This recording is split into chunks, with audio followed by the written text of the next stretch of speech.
The one thing that I know for sure is to learn to embrace change.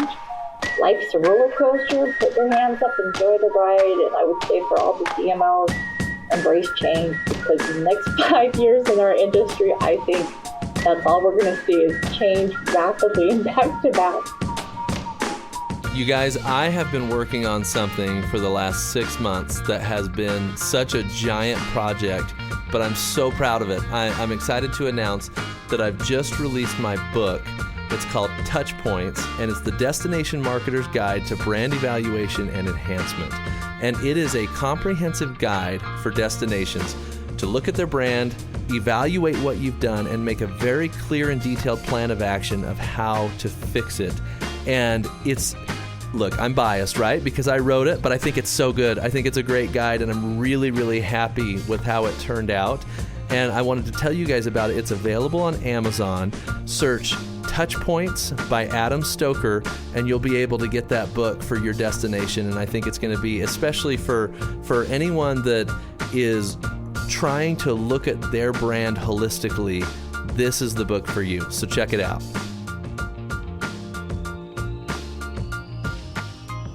Hello, everyone. Welcome to another episode of the Destination Marketing Podcast. I'm your host, Adam Stoker. I'm excited to be with you today.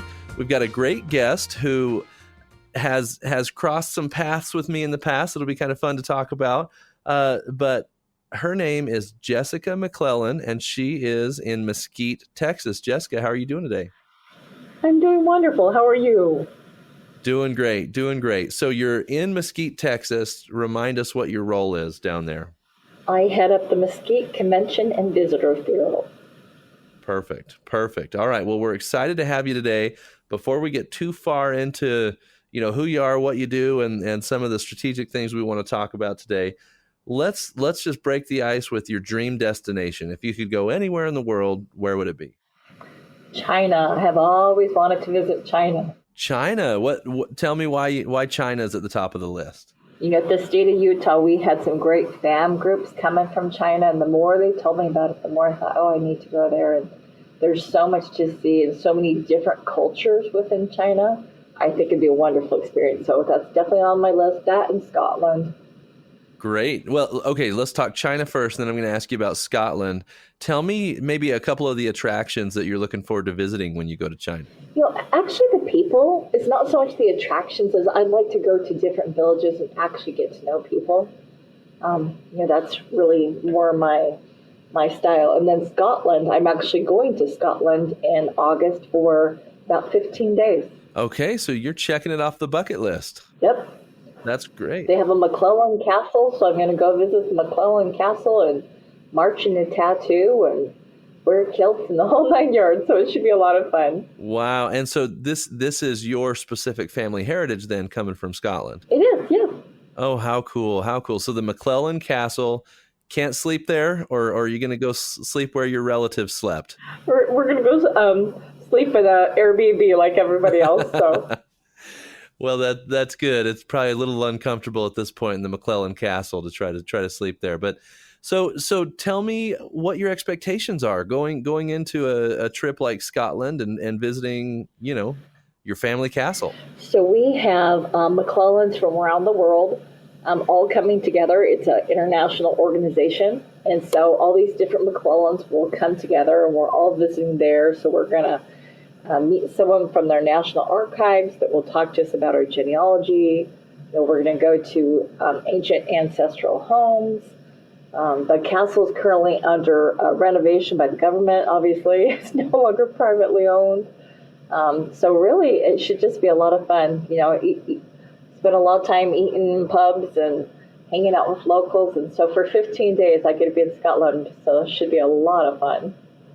So this sounds like the more I'm hearing about this trip, the more kind of excited I'm getting about it. How did you put together a trip with McClellans from all over the world, getting together at the McClellan Castle all at the same time in Scotland? So my husband serves on the board for the worldwide genealogy organization for this group. And so he does newsletters and memberships, and we travel around the country to genealogy conferences. And in fact, we go to Estes Park, Colorado, every fall, and it's beautiful. It's up in the mountains. Beautiful There's place. 90,000 people that come every fall to this Scottish festival. And that's actually how we got started, was attending Scottish festivals, and it just took off from there. Holy cow. Okay, you've just opened my eyes to a whole nother type of travel here. That is so cool. It's fun. Well, tell me about your favorite place you've actually been, which might change in August, but as of today, what's your favorite place you've ever been? Durban, South Africa. I went to Durban, and I went on a safari there, and I went to the Drakensberg Mountains and got to hear the Drakensberg Boys Choir and stayed in a little thatched hut and swam in the Indian Ocean. And that was about, 2002, so a long time ago. But the people there are just wonderful, so welcoming, so kind. I just really love South Africa. The people there are fantastic. Wow. You are well traveled, aren't you, Jessica? I hope we are in tourism. We should be, right?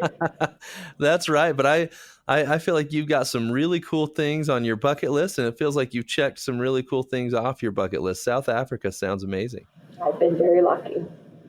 Tell me your favorite component of that trip, favorite thing that you did there.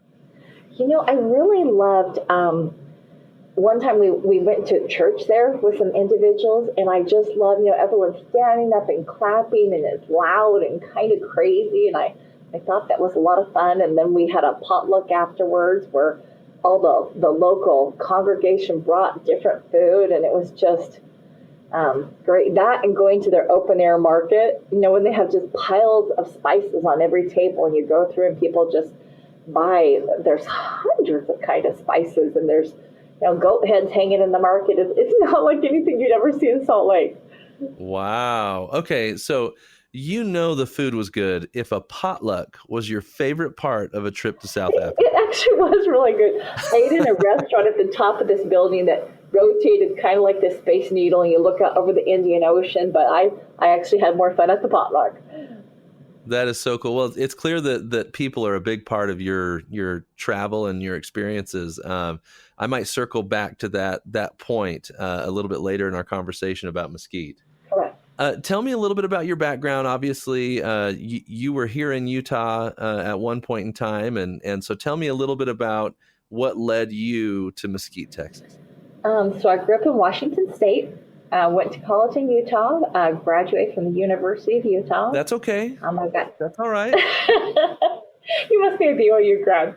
But I started at BYU, finished at the U, loved it. All three of my degrees, all are from the U, and worked in PR and marketing for 20 plus years. Ended up this Utah State Office of Tourism as a program manager. Probably drove about 2,100 miles that year working on scenic byways. Created a new scenic byway guide for the state with a wonderful team there, Vicky Borella and all the people, and they're just great. And and then coming to Texas, big change to go from Ski Utah and Sundance Film Festivals to now I'm in the official rodeo capital of Texas, city of about 158,000. Brought in Good Morning America this last summer. I had them cover our rodeo. Wow. And we're just having a lot of fun this month. We were just named True Western Town in America to Watch. And so having a good time. And, it's that same, we have a good skill set. Marketing, you can kind of take it wherever, right? Right.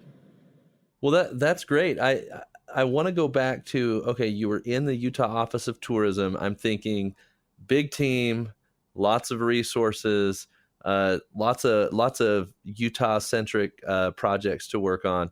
And then you go to Mesquite, Texas. You talked about the difference between, Sundance Film Festival, Ski Utah, to rodeo capital of Texas, right? So tell me about some of the shell shockers that came from going from the state of Utah to Mesquite, Texas, because I've got to imagine large DMO, lots of resources, to small DMO, completely different product. What was that transition like?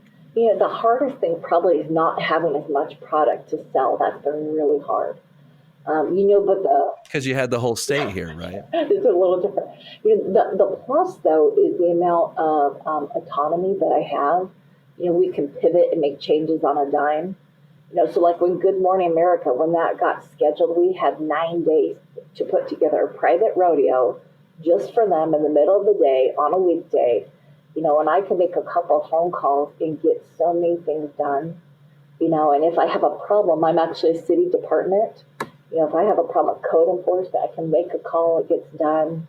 And the different attractions here, are so thrilled with the work we're doing. I think that's the biggest benefit is you see immediate impact from your work. And I love, love, love that. Oh yeah, that makes a lot of sense. It almost sounds like if you're somebody that likes to get things done and like really move quickly, a smaller DMO might bring you a little more satisfaction than working in a giant organization and not being able to move things as quickly as you'd like. Yeah. Okay. All right. What else? What else did you see going from the state of Utah to the city of Mesquite? I spend a lot of time doing RFPs, putting things out to bid. I'm at a different level than I was in the state of Utah, so here I manage all the budget, have total autonomy in that. But when I came in, they asked me to create a brand new strategic marketing plan, redo everything, don't do anything that was done before. So it's creating a new brand and focus groups, new mission, all new marketing plans, literally everything. We redid everything. And this next, on March 8th, we'll hit my 2-year mark here. So we have got a lot accomplished really fast. That's awesome. Okay. All right. Tell me about Mesquite. Like if I was going to visit Mesquite, what are the attractions or the experiences that I would be seeking out? Oh, you bet. So what makes us really unique is we're a town of about 158,000, but we are only 15 minutes from downtown Dallas. Oh. So a lot of what we have here is because we're one of the official suburb cities of Dallas. When people come to Dallas, they talk about doing football and rodeo, right? Well, we're the closest rodeo. There's a rodeo on the west side of Dallas, which is the Fort Worth Stockyards. So it's one of the two to choose from.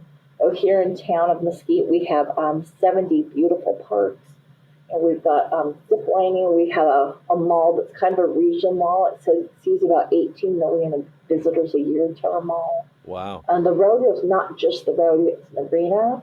So every weekend, year-round, this arena has events. We have our own professional indoor soccer team coached by Touchpoints. I mean, if you're familiar with soccer, you certainly know Touchpoints. And so, they're a great team. We've got 1,300 hotel rooms. So we're pretty diverse. We're also next to Lake Ray Hubbard. So it's a good hub and spoke destination. Okay. Awesome. Well, tell me, so there's obviously benefits from being that close to Dallas. There's obviously also challenges that come along with it. So tell me a little bit about that dynamic and how you managed to work well with Dallas as a destination. We're really fortunate. Visit Dallas does a great job of marketing the area. They just hired a brand new CEO, Craig Davies, good guy. I know him from before and just brought him out from Pittsburgh to take over Visit Dallas. But they really, do a lot on bringing people to the area. So that's a big benefit. We're actually closer to the state fair in Dallas than downtown Dallas is. So we benefit a great deal from that. Also, conventions. I actually have a convention center here in my city. The city owns it. So I get to do a lot of work bringing in different convention groups. We just won a convention that's going to be the biggest we've ever held in the city ever. So now the church. Oh, no way. What is it? It's the Siberian Huskies National Conference. So it's a huge conference, brings over 500 competition Siberian Huskies and all of their families and audience participants. But it's really going to be all hands on deck. I've got a couple others I'll be able to announce pretty soon. So our convention center is good size, and it's just right there across from our rodeo, 3 of our hotels. So that's really nice for a town of only 158,000 to have a good convention center. We do really well with that. Oh, congrats on that conference. That's gonna be a big deal. Thank you. So so it sounds like Dallas might do a lot of the hard work of getting people to actually book the trip. How do you target people that come to Dallas and make sure that they visit Mesquite? So I'm a very big fan of using AI. In fact, I'm currently listening to a book by Mike Walsh called The Algorithmic Leader. I really feel like AI is that new electricity and allows me to make data-driven decisions. So I use a lot of that. I do a lot of things with Google My Business and TripAdvisor and video. I went out to RFP and got for a digital marketing SEO firm, and I was able to secure a fantastic team that actually does digital marketing for Harvard and Stanford and REI and Leave No Trace. So I'm thrilled with Peter Ross and his team out of Boston. So now I can, after being here 2 years, now I finally have that missing puzzle where rather than trying to do everything in-house, I now have an outside firm that can help me achieve some of my strategic vision. So That's great. Okay, The Algorithmic Leader is the book that you mentioned. We have a LinkedIn group called Destination Marketers. Would you be willing to make sure that we get the right book posted in there so that people can have access to it if they want to listen to it? you bet. And if you're like me, it's on Audible and you can just listen to it while you're on the treadmill or commuting. It's a good listen. Yeah, I struggle to pick up a book and read because I'm so spoiled with Audible Right. these days. Yeah. Okay, let's talk about, you mentioned digital tools, and I feel like small destinations have to be so much scrappier about the way they utilize technology because they don't have the budget to hire people to do some of these things. So tell me some of the technology that stands out to you that's been really beneficial to you and your You destination. bet. So for us, we're kind of the unknown, which is actually a really good place to be because you can see a lot of growth from each, tool that you utilize. One of the biggest ones we're doing is Google My Business. This is free for businesses to update that listing. And so often the public, they're on a mobile phone, they Google Mesquite Rodeo or County Small. And when they see that listing, they don't realize that's not your business's website. That generation like my mom and our grandmas, that older generation, they think when that Google listing pops up, they think that is your website. So if they see it says, you're open 8 to 5, they show up at your door, they're angry why you're not open 8 to 5. And, really anyone can claim your Google My Business listing. So we've gone out with all of our attraction owners, all of our hotels.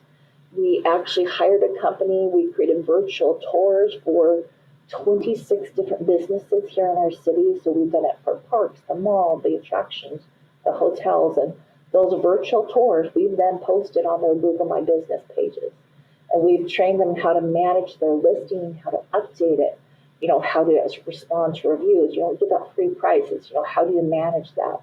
And we've had workshops for them, and we've actually gone and sat beside them at their desktop computers, train them on that, as well as we've done same thing with TripAdvisor. Your listing's totally free.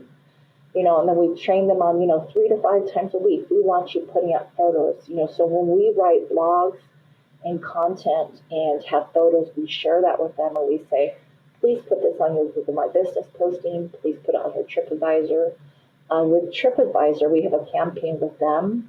Our campaign with TripAdvisor is currently seeing 4 times the national average. So we're getting a great economic impact from TripAdvisor. Wow. So those are probably, you said, what are my favorite tools? Those are probably my 2 favorite are Google My Business, TripAdvisor, and then I do a lot with video. That's great. I want to go back to Google My Business because I think you're doing something really unique. And I think this is a great action item for anybody listening to pull out of this episode. That you, and I want to clarify, you are going to the businesses in your destination that are likely to be visited by a traveler. And you're saying, let's improve your presence on Google My Business. We're going to create the listing correctly. We're going to show you how to do that. We're also going to create a virtual tour that allows you to have kind of a digital experience of what that attraction is going to be like, or what that business is going to be like, and helping them become much more appealing and findable for a traveler. Am I understanding that correctly? Correct. I love it. Okay, what's the response been like for some of these businesses you're doing this with? Yeah, it's definitely been an education process because so many honestly knew nothing about it, right? And the other thing is I really, if you Google my area, visit Mesquite, Google's making a very strong play in the tourism marketplace. I already buy my airline tickets on Google Flights. Pretty soon you're going to have Google Hotels. taking over more, and also, the Google Travel Guide. The place where we can stay ahead, because Google eventually is going to take over, so many booking engines and things you see right now. The Google Marketing Conference that they had, a friend of mine that's a CEO, he attended that, and he said literally the only way that we're going to stay relevant is continue to create amazing content. Google's not going to make content. They'll take over booking engines. They're going to take over a lot of things because they have the artificial intelligence and the tools to do it, as I understand it. But the place that we can stay relevant is making that good content. So these businesses, these attractions, these hotels, they have that content. So we want them, to work hard to put that content up and to really do everything that they can that costs them nothing, right? This is the other thing. This is totally free. Yeah.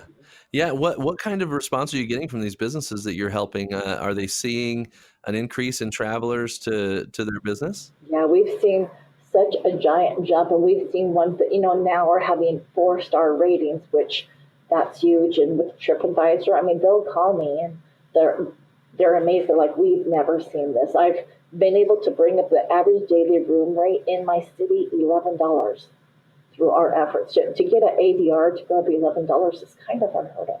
Yeah. Yeah. That's amazing. But it goes back to what is our role as a DMO, right? A lot of people feel like, oh, well, we just need to market. But you guys are taking some stewardship over your destination and saying, we're not just gonna tell businesses, hey, we need you to be better. We're gonna show each individual business how to be better and make sure to capitalize on this traffic we're generating. I love the approach that you're taking. I'm very fortunate. I've got a good team, and I've got a city manager and a city council that have really been good cheerleaders for our vision and strategy. I'm very fortunate. Awesome. Well, one thing you mentioned when we were on the phone before is you use Sapphire as your website platform. I'd love to hear about that and what your experience has been like there. I need to get them on the show.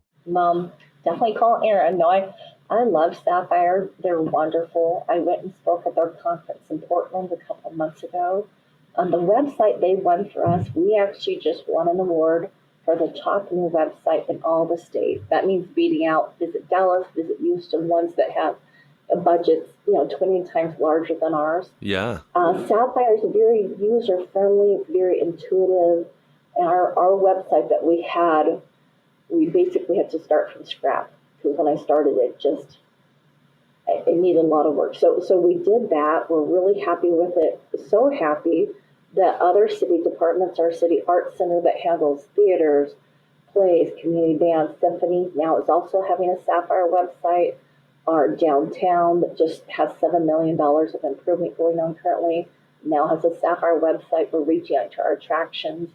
The more we can have that same platform, across multiple departments and attractions, the better it is for the end user. So we've been thrilled with Sapphire. Additionally, I now have them talking to 829, our digital company out of Boston. They're partnering, but Sapphire started doing website work for like Nike, but I love their team. They're truly part of my family. I'm so each of my vendors is part of my family because I couldn't do it without them, and I'm very fortunate to have very good players come to the table and to get behind a strategy and vision and to be willing to work with our very small budget. Sapphire is great. I couldn't recommend them highly enough. So great for a small destination. Oh, absolutely. And they do a lot of state fairs, and they do the Rose Parade, the Rose Festival, the Cherry Blossom Festival. So they're also a great ticketing tool. So if you're a small community that wants a ticketing tool, that's really a big advantage, because then you're not going through a Ticketmaster and paying the high overhead there. Good stuff. Okay, and one of the things that we talked about as well was strategic partnerships. You use a lot of these strategic partnerships. Maybe that's with other destinations, with companies like Sapphire. Tell me a little bit about how those relationships have helped you. You bet. So when I first came on board, they asked me, we want to make a new brand, and so I created focus groups, and those focus groups had the head of various different departments here at the city, like parks and arts, as well as the head of the rodeo and our mall GM. And so having all those key players at the table, when you call the meeting, you get to have a seat at the table. So that's so important, to call the meeting, take the lead. And when it comes to strategic partnerships, I've been very fortunate to do a lot with our economic development department for the city. That's been a huge thing, in that way to get involved with the college, with, workforce development, because, tourism, part of our role is talent attraction to our communities and then quality of life that thus drives talent retention. And so that's a big part of it. Additionally, with our different attraction owners in our hotels, we just created a new sales video. It took me about 6 months, probably 20 grand. We're thrilled with it. But we reached out to the hotels and we said, it markets our convention center in the city and the hotels overall.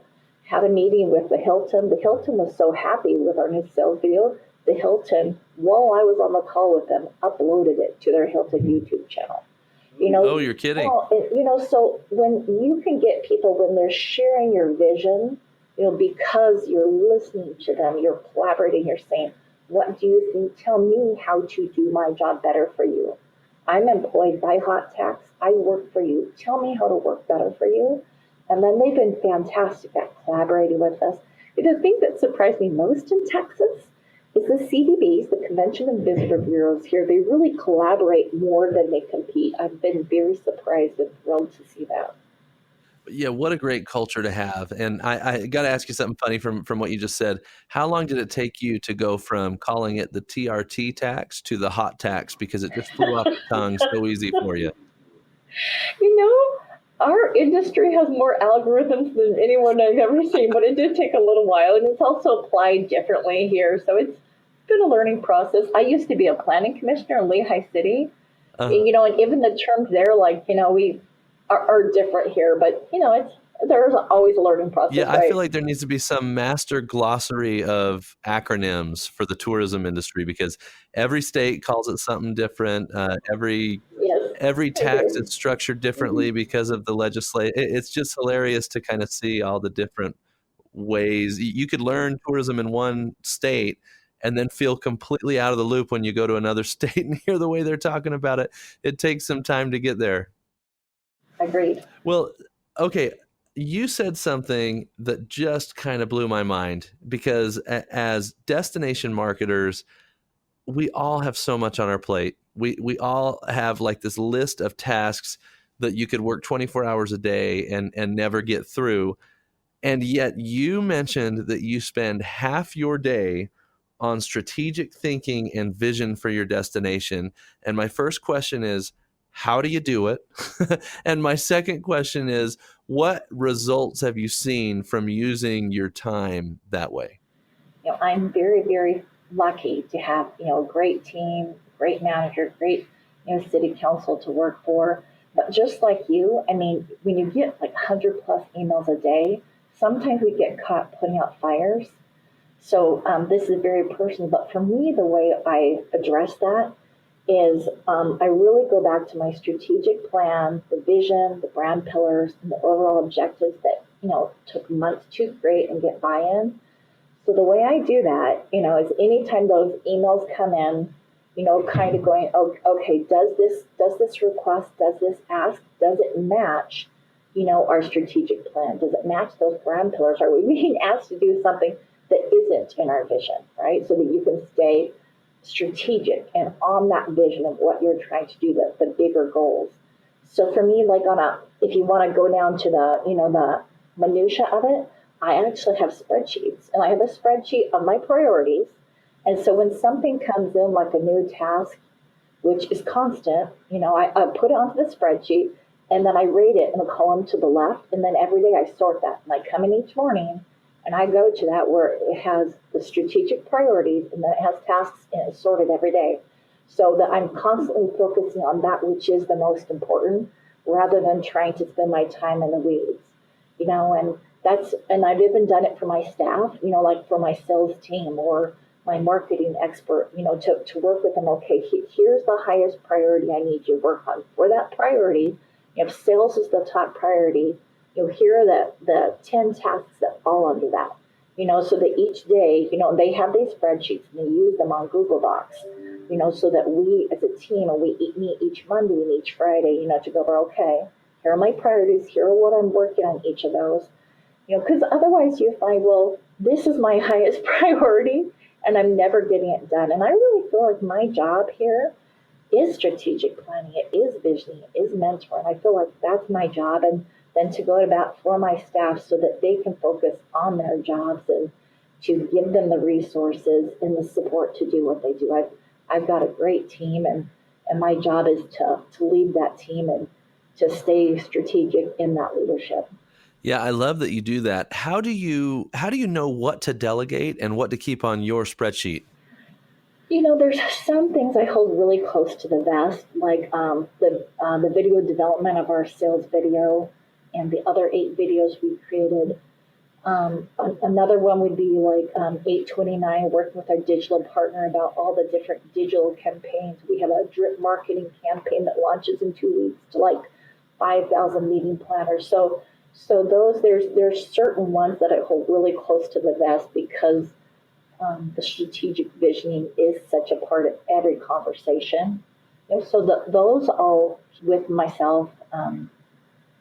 Does that answer the question? Yeah, it does. So you've got kind of your highest priorities that you feel like you are probably best suited to take care of, and if it doesn't fall in that category, you're letting your team execute on it. Well, and it's great to see them, rise to the challenge. They're great at, here's what we want to do. They're great at stepping up and delivering on that. And you know what? We all make mistakes. I make mistakes. Everybody makes mistakes. And we just figure it out, and we fail fast, and hopefully we're learning fast, we hope.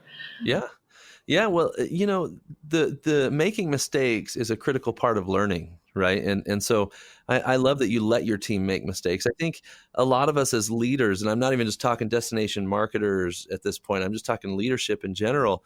A lot of us feel like the only way to control the outcome is if we do it ourselves. But next thing you know, you've got people who are unhappy because they're not being challenged. And then you have too much on your plate and you can't look holistically at your company or destination or whatever it is that you're in charge of. I love that you have been able to delegate tasks in such a way that allows you to do what they want you to do, and that's lead, right? So good stuff. Thank you.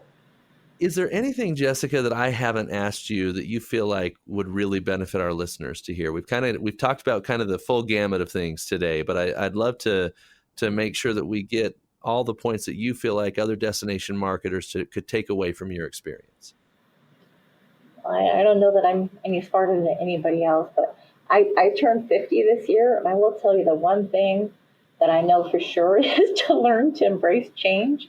When I left the state of Utah, and that was hard. I love Utah. I've been there 20 years, but life's a roller coaster. Put your hands up, enjoy the ride. And I would say for all the DMOs, embrace change, because the next 5 years in our industry, I think that's all we're going to see is change rapidly and back to back.